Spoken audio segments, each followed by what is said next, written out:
Hello बच्चों, चलिए सबसे पहले हम अपने प्रश्न को पढ़ते हैं। मान लीजिए कि f(x) बराबर 3x द्वारा परिभाषित फलन f R से R है। सही उत्तर चुनिए। f एकाकी आच्छादक है, b f बहुएक आच्छादक है, c f एकाकी है परंतु आच्छादक नहीं है, d f न तो एकाकी है और न ही आच्छादक है। तो चलिए सबसे पहले हम अपने प्रश्न की मुख्य अवधारणा समझते हैं। मुख्य अवधारणा के अंदर हम प्रश्न की दो मुख्य परिभाषाओं को समझेंगे। पहली परिभाषा है हमारी एकाकी की। एकाकी क्या होता है?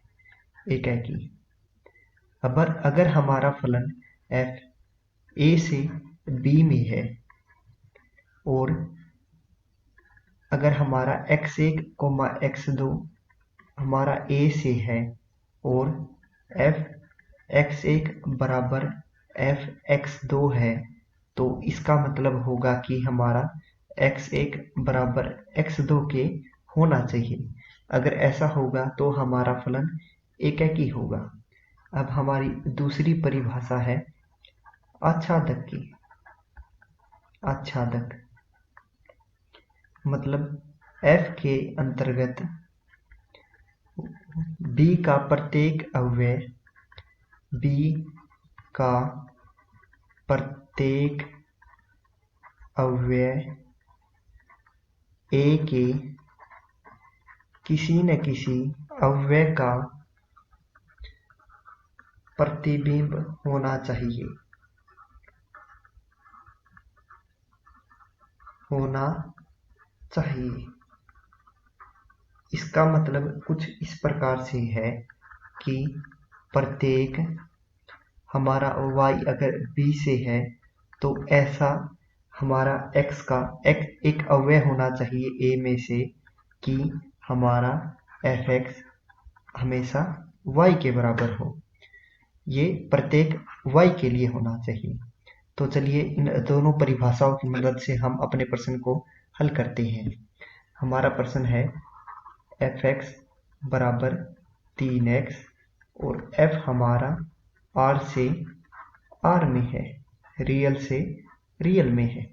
तो सबसे पहले हम देखेंगे कि हमारा फलन एकाकी है या नहीं है। तो सबसे पहले लेंगे हम f(x1) बराबर f(x2), जिसका मतलब हो जाएगा 3x1 बराबर 3x2।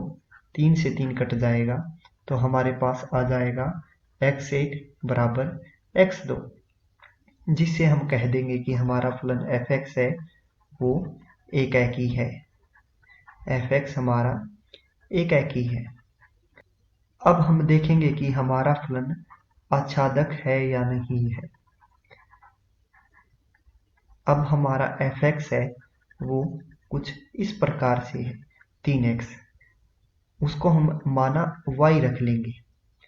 यहाँ से हमारा जो x का मान आ गया वो आ गया y/3।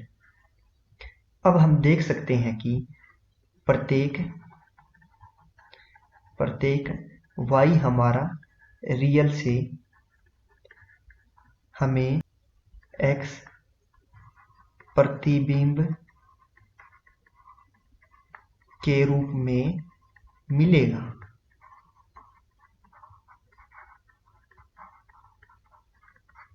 जो कि हमारा y हमारा हो जाएगा 3x के बराबर, जो कि प्रत्येक r के लिए सही है।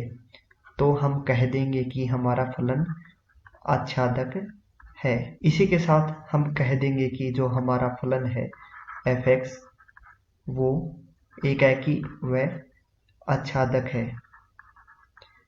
एकाकी और आच्छादक है।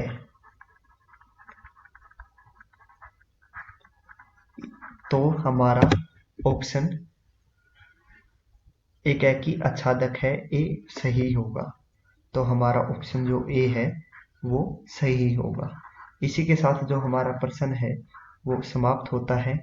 मैं आशा करूंगा कि आपको ये पूरा प्रश्न समझ में आ गया होगा। धन्यवाद।